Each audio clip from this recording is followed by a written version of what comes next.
அந்த last week நடந்த ஒரு அந்த 3 வயசு குழந்தைக்கு வந்து பாத்தீங்கன்னா அது வந்து அந்த குழந்தையே தப்பா நடந்திருக்கு. அது நீங்க கவனிச்சு பாத்தீங்கன்னா தெரியும். அந்த குழந்தையே வந்து எனக்கு கிடைச்ச ரிப்போர்ட் வந்து அந்த பையனை காலையில துப்பி இருக்கு முகத்துல. That may be the reason. அதனால வந்து ரெண்டு பக்கமே பார்க்க வேண்டிய ஒரு கட்டாயத்துல நாம இருக்கோம். அப்ப இதுக்கு என்ன பண்ணணும்னு கேட்டீங்கன்னா prevention is better than anything. கியூரை விட பிரிவென்ஷன். இது கூட அந்த லாஸ்ட் வீக் நடந்த ஒரு அந்த 3 வயசு குழந்தைக்கு வந்து பாத்தீங்கன்னா அது வந்து அந்த குழந்தையே தப்பா நடந்திருக்கு. அது நீங்க கவனிச்சு பாத்தீங்கன்னா தெரியும். அந்த குழந்தையே வந்து எனக்கு கிடைச்ச ரிப்போர்ட் வந்து அந்த பையனை காலையில துப்பி இருக்கு முகத்துல. That may be the reason. அண்மை செய்தியாக பார்த்து வருகிறோம்.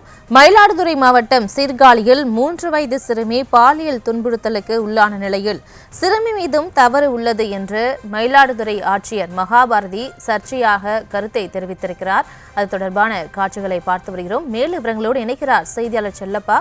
செல்லப்பா வணக்கம். மாவட்ட ஆட்சியர் இப்படி ஒரு கருத்தை கூற என்ன காரணம்? இது தொடர்பான விவரங்களை வழங்கலாம்.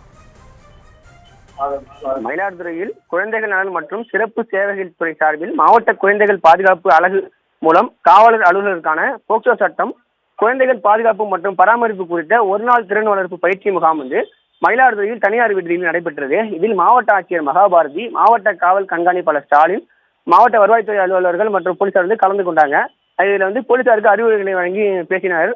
அப்போது சீர்காழியில் கடந்த 24ஆம் தேதி அங்கன்வாடிக்கு சென்ற 3 வயது சிறுமி 16 வயது சிறாரால் பாலியல் துன்புறுத்தல் ஈடுபட்டு அப்போது குழந்தை கட்டியதால் அதனை கையில் செங்கல்லை கொண்டு தாக்கி முகம் சிதைந்து பாண்டிச்சேரி மருத்துவமனையில் வந்து சிகிச்சை பெற்று வராங்க. இது குறித்து தற்போது மாவட்ட ஆட்சியர் வந்து பேசியுள்ளார்.